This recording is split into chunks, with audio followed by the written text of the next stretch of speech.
লেখা বাড়ি। তুমি আমার কাছে একখানা ঘর চেয়েছিলে, আমি তোমাকে আস্ত একটা বাড়ি এনে দিয়েছিলাম।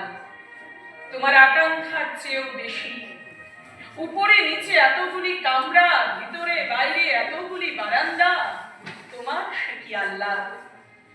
আকাঙ্ক্ষার বেশি হলেও আকাঙ্ক্ষাকে মুহূর্তে বড় করে বেশির সঙ্গে খাপ খাইয়ে নিলে। তাকিয়ে দেখলে বাড়ির আওতায় কোনো ফাঁকা জমি আছে কিনা। আমাদের সমস্ত সংগ্রামী এই বেশির জন্যে, বাড়তির জন্যে, বাহুল্যের জন্যে। তখন কি আর জানি, অভাব যেমন নষ্ট করে, প্রাচুর্য তেমনই পথে বসায়। না, ভাড়াতে বসাতে পারবে না বললে মুখ ঘুরিয়ে।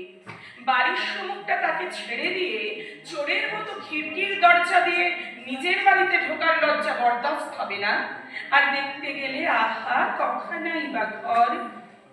এরই মধ্যে তুমি পাওয়াটাকে চাওয়ার মাপে কম করে দেখলে, কম করে ফেললে।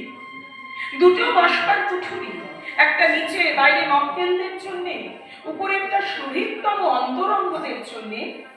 দুটো স্নানের, দুটো স্টাডি, একটা সংযুক্ত লাইব্রেরি, একটা সংযুক্ত bedroom, kitchen, store, dining room, এইসব মামুলি তো আছেই।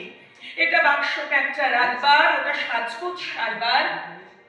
জায়গার শেষ আছে, জিনিসের বুঝি শেষ নেই। কিংবা জিনিসের শেষ আছে, জায়গায় উত্তাল সমুদ্র।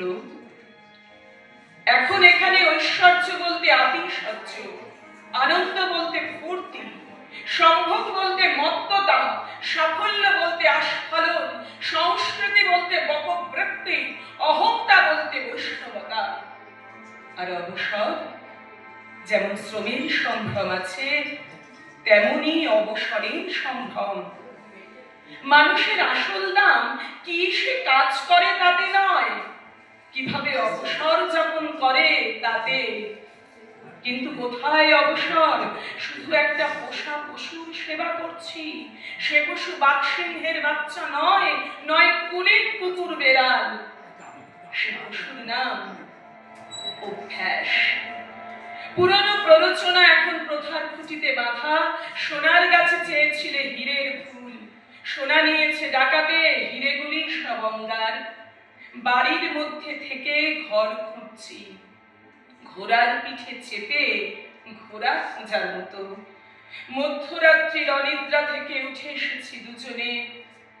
আমি হাঁটছি বারান্দায়, তুমি ও বারান্দায়। তুমি আমার কাছে এক রাত্রির ভালোবাসা চেয়েছিলে, আমি তোমাকে বেশি দিয়ে ফেলেছিলাম। দিয়ে ফেলেছিলাম আমৃত্যু হাহাকারের মতো একটা গোটা জীবন। তখন কে জানতো, বাহুল্য আমাদের সর্বশান্ত করে। নমস্কার।